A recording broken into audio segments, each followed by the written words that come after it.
반갑습니다. 저는 모잠비크 목장의 강정희 목원입니다. 이 잔치에 초대하신 모든 영혼을 사랑하시는 하나님을 높이 찬양합니다. 몇 달 사이에 일어난 제 삶의 큰 변화와 하나님의 베푸신 은혜를 나누고 싶습니다. 이 간증은 하늘나라에 있는 남편의 삶을 돌아보며 하는 간증입니다. 유학을 하셨던 시아버지 밑에서 엄하고 말이 없는 가정 분위기 속에서 남편은 자랐습니다. 20살, 10살씩 차이 나는 두 형과 2살 어린 배다른 동생이 있는 가정이었습니다. 아랫방엔 시아버지와 새어머니가 지내고 윗방에는 저희 남편과 어머니가 살았던 일반적이지 않는 가정이었습니다. 남편은 말이 없고 속을 내보이지 않는 사람이었습니다. 충청도에서 제가 21살, 남편이 27살에 결혼을 하고 변변한 직장이 없어서 10년을 살다가 부산으로 이사 오게 되었습니다. 부산에서의 삶은 힘들고 고달팠습니다. 직장 언니의 권유로 교회를 다니게 되었습니다. 나도 언니처럼 집에서 구역 예배를 드리고 싶었습니다. 그러나 그 집은 반지하여서 누구를 데리고 올 환경이 안 되었고 돈도 없을 때였습니다. 하나님, 저도 깨끗하고 햇볕 잘 드는 집으로 이사 가고 싶어요. 우리 집에서 예배 드리고 싶어요. 라며 기도하게 되었습니다. 일주일도 지나지 않아 출근길의 벽에 큰 글씨로 햇볕 잘 드는 집이라는 전단지가 눈에 확 들어왔습니다.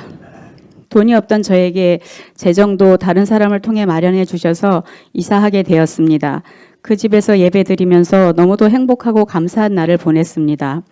그러나 형편이 좀 나아지니 점점 교회도 가지 않게 되었습니다. 그러던 어느 날 남편은 20호톤 화물차에 짐을 싣고 가던 중에 펑크가 나게 되었습니다. 불이 나서 뒤에 싣고 있던 짐에 불이 붙는 큰 사고가 났습니다. 뉴스에도 나올 만큼 큰 사고였습니다. 남편의 성격은 정말 꼼꼼하고 짐을 허술하게 묶는 성격이 아니었는데 어찌된 일인지 알 수 없었습니다. 사고 후 얼마 지나지 않아 사람 키보다 더 큰 코일을 싣고 고속도로를 달리고 있었습니다. 그때 코일이 굴러떨어지는 사고가 났습니다. 뒤따라 오던 차가 없어서 다행이었지만 너무도 아찔한 순간이었습니다. 돌아보면 하나님의 돌보심이 아니었나 생각되었습니다. 그 이후에 제 마음에 하나님이 나를 다시 부르시는 신호가 아닐까 생각하게 되었습니다. 그 이후로 다시 하나님께 나아와 주님의 사랑 안에 살고 있습니다. 지난 6월 15일 건강하던 남편은 너무도 갑작스럽게 폐암 4기 말기 판정을 받았습니다. 뇌로 전이되어 큰 종양이 4개나 발견되었습니다. 머리로 전이된 제일 큰 종양을 제거하지 않으면 4개월 안에 죽는다고 해서 머리 수술을 하게 되었습니다.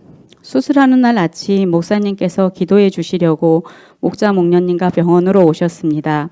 그러나 남편은 목사님의 기도도 거부하고 만나지도 않았습니다. 정말로 무서운 눈빛으로 거부하는 모습을 보였습니다. 제 마음에는 남편을 꼭 전도해야겠다는 생각이 간절해졌습니다. 남편이 하나님을 알지 못한 채 평안과 감사가 없이 고달프고 힘든 삶을 살아야 했던 지난날이 떠올라 너무도 마음이 아팠습니다. 남편을 생각하니 더 미룰 수 없어서 목장 예배를 드렸습니다. 집으로 목장 식구들이 온다고 하니 사람들이 오면 내가 창피를 주겠다고 엄포를 놓기도 했습니다. 그래도 저는 남편 구원을 앞두고 양보할 수 없었습니다. 우리 집에서 첫 모임을 하기로 한 날 남편은 목원들이 오기 직전에 집 밖으로 나가버렸습니다.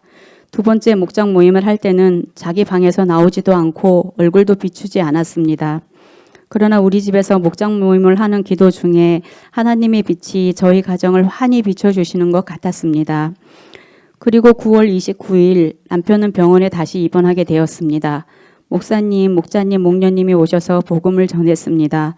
통증으로 입을 떼기조차 힘들었던 남편은 예수 영접 기도를 하고 난 후 자기의 마음이 너무 아프다고 고백했습니다. 평생을 그런 표현조차 하지 않았던 남편의 모습을 처음 보게 되었습니다. 저와 목자 목녀님은 감사해서 울었습니다. 이틀 전부터 너무 고통스러워 잠 한숨 못 자고 정말 1분도 누워있지 못했던 사람이 예수님 영접하고 난 뒤 4시간을 깨지도 않고 편안하게 푹 자는 것이었습니다. 너무도 신기하고 사랑스럽게 느껴졌습니다. 영이 편안히 쉼을 얻는다는 것을 느낄 수 있었습니다. 남편의 왼쪽 귀는 폐암이 전이되어서 기능을 잃었기에 잘 들리지 않았습니다. 오른쪽 귀에 대고 제가 하나님을 찬양하고 기도하면 그것을 들으려고 귀를 쫑긋쫑긋하며 말소리가 들리는 쪽으로 눈도 뜨지 못한 채 얼굴을 돌리는 것이었습니다. 남편이 하나님의 이야기를 본능적으로 듣는 것을 보며 사람의 본능은 하나님을 사랑하는구나, 하나님 안에서만 평안을 누릴 수 있구나 하는 것을 보게 되었습니다. 이후로 남편은 서서히 육신은 죽어가기 시작하는 것을 느낄 수 있었고, 마지막 날 남편의 심장은 너무 심하게 뛰기 시작했습니다. 산소 포화도도 들쑥날쑥했습니다. 그날은 옆 침대가 비어 있어 찬송을 머리맡에 밤새 틀어놓고 귀에 대고 하나님께 기도를 할 때면 호흡이 일정해지고 산소 포화도도 일정하게 유지되는 것을 볼 수 있었습니다. 10월 7일 목사님, 목자, 목녀님이 다시 오셔서 침상 세례를 받게 되었습니다. 몸은 힘이 들어 이마에 땀이 송글송글 맺혔지만 얼굴은 너무도 평안한 모습으로 병상 세례 이후 그렇게 1시간 뒤에 하나님 품으로 갔습니다. 지금은 하나님 계신 저 천국에서 고통 없이 편히 쉬고 있을 거라 생각합니다. 한 영혼을 구원하는 것이 이렇듯 힘들고 어렵지만 제가 어떻게 할 수 있는 것은 아무것도 없었습니다. 철저하게 나는 아무것도 아니라는 것과 하나님만 의지하고 구할 수밖에 없다는 것을 알게 하셨습니다.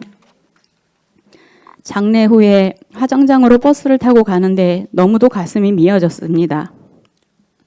슬퍼서가 아니라 하나님을 알지 못하는 자녀들의 불신앙의 태도를 보니 가슴이 아팠습니다. 아직 믿지 않는 사이를 포함한 4명의 자녀 구원이 더 큰 십자가로 다가옵니다. 장례차 안에서 엉엉 울며 가는데 주님이 제게 말씀해 주시는 것 같았습니다. 구원될 것 같지 않던 내 남편도 내가 구원했잖아. 너희 아이들도 내가 구원할 거야 라며 위로해 주시는 것 같았습니다. 이 세상에서 남편을 볼 수 없다는 것은 슬픈 일이지만 다시 만날 천국 소망이 있습니다. 4개월 동안 저와 함께 하신 하나님이 계시고 믿음으로 이 시간을 보내며 이 고난의 시간이 하나님 은혜 가운데 있었음을 진심으로 감사드립니다. 4개월 동안 매일 밤마다 기도하며 부르짖고 제가 병간호로 없던 저녁에 그 자리를 지켜주신 목자, 목녀님, 그리고 우리 신호교회 성도님들, 목사님, 사모님 너무 감사드립니다. 하나님께서 쏟아부어 주신 사랑과 은혜를 이렇게 표현하기에 턱없이 부족하지만 이 조그마한 감사의 고백이 짱 믿음인 성도님들에게 도전이 되었으면 합니다.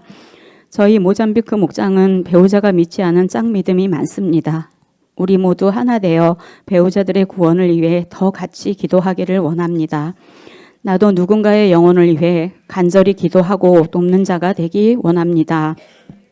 남편은 죽음에서 생명으로, 영원한 생명으로 옮겨졌음을 믿습니다.